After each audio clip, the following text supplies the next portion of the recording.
Okay.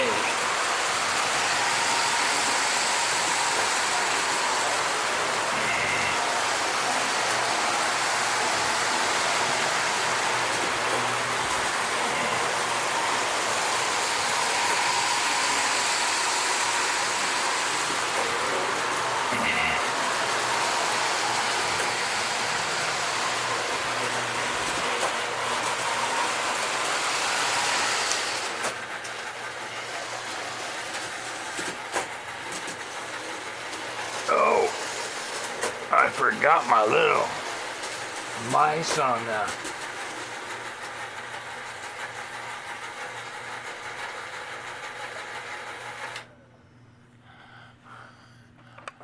bumper car. We're gonna make some noise.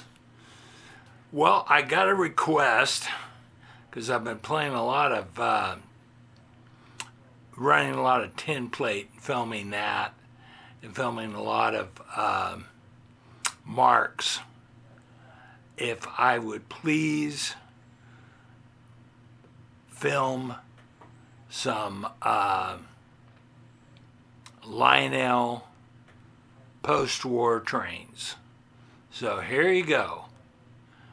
This is one of my absolute favorites. It's the 682 Pennsylvania. I'm trying to remember what they call it. 682 Pennsylvania, and it's got the articulated, extra articulated running gear up front. Let me turn this power back on. You have to listen to the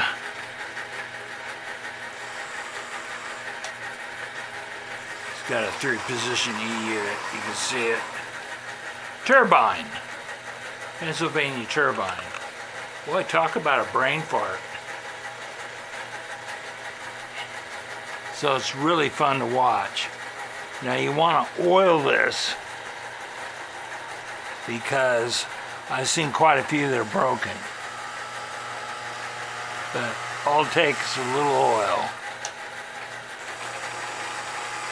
Running forward, and I used to have a big layout, and so I had large cars.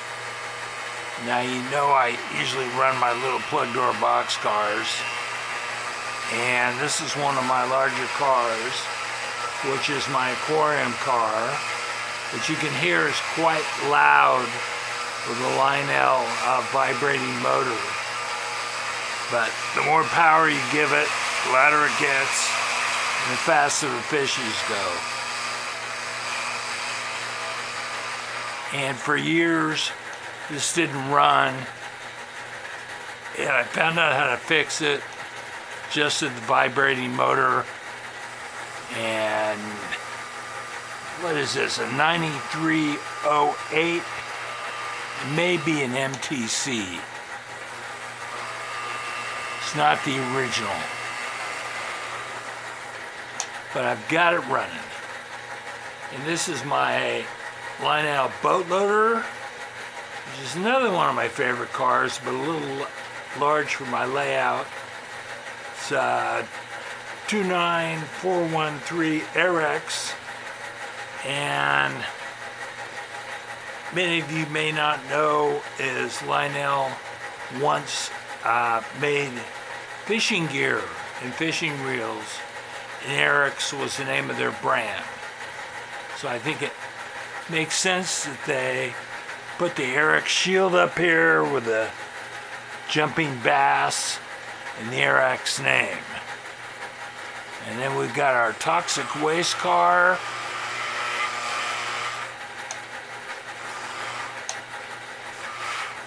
Going through a 3-position E unit, so it takes a while.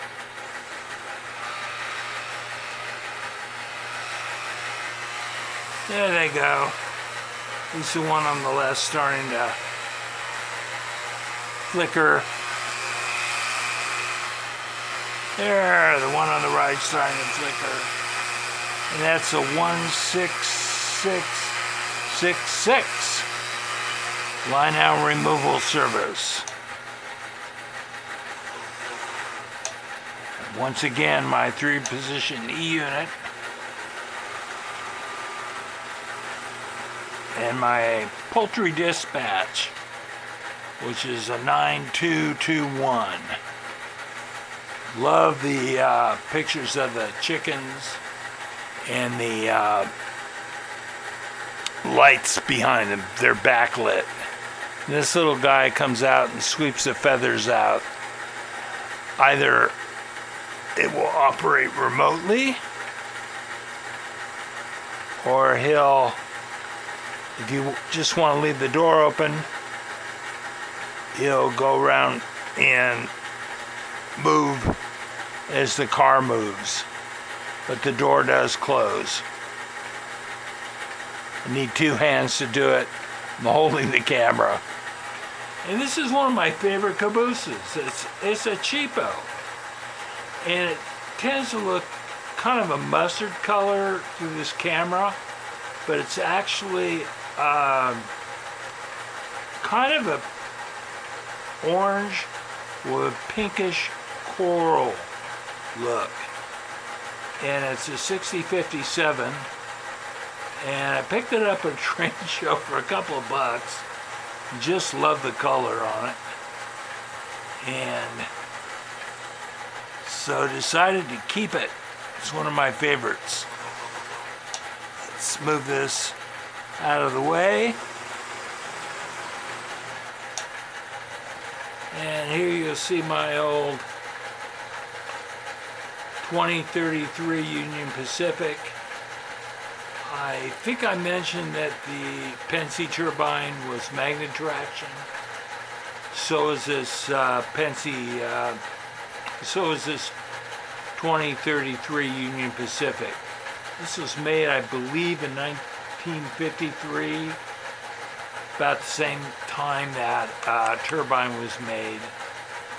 And it has a horn that I think most of you Lionel collectors know are very finicky. I'm going to move my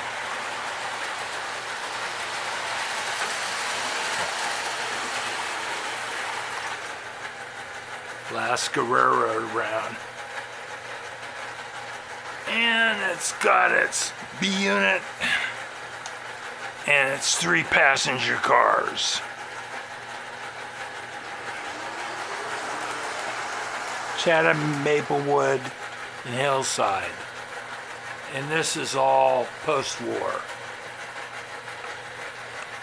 Now, up top, we have our Alaskan Railroad, 614.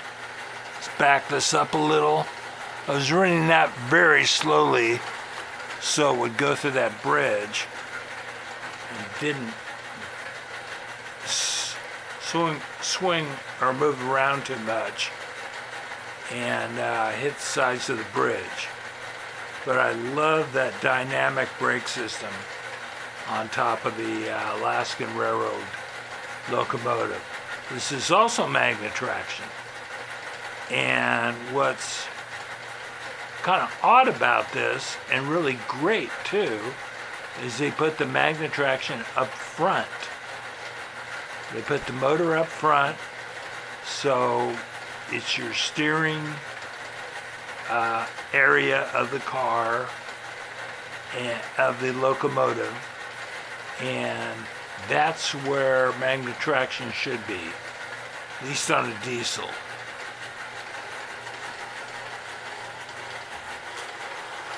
And it's got a 9758 boxcar, which is MTC.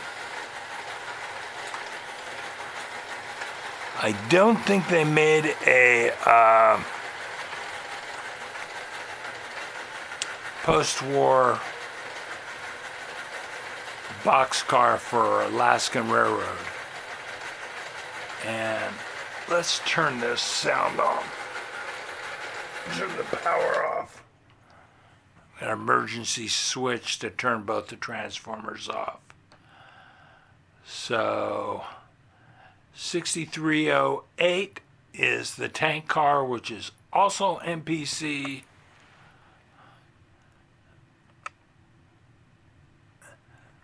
This car, Alaskan Railroad 616260, is a post-war, and our little, finally we end with our little 6027 with the waving Eskimo, which is also a post-war. And once again, Bernie doesn't seem impressed by anything we did today. He's just gonna sit there asleep with his mittens on. And something I'll show you on the layout, which you've never seen. There's a little gnome up in a tree.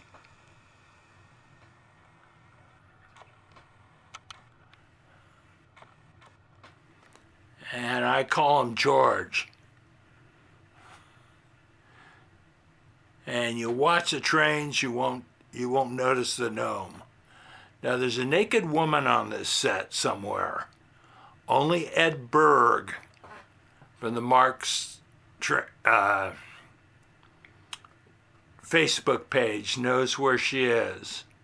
And I'm not going to tell the rest of you where she's hiding. But he's got a good eye.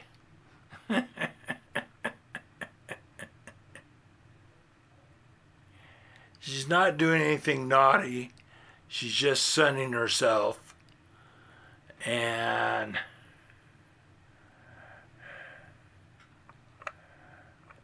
that's about all I have to say today.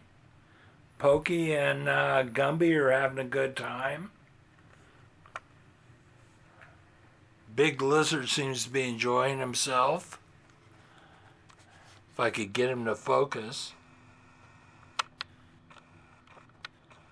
That's about as good as he's going to get today. There he goes. That's not too bad. So, there's the answer to my request. I ran some post-war, mixed a little NPC in with it, but I don't have a lot of post-war running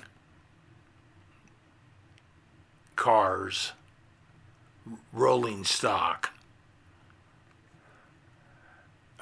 Lionel, most of it's NPC and post-war mixed together. So, thank you for watching. Hope I haven't talked too long and bored you.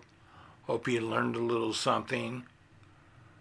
Oh, I think the 614 was from around 1956, something like that. The Alaskan Railroad locomotive.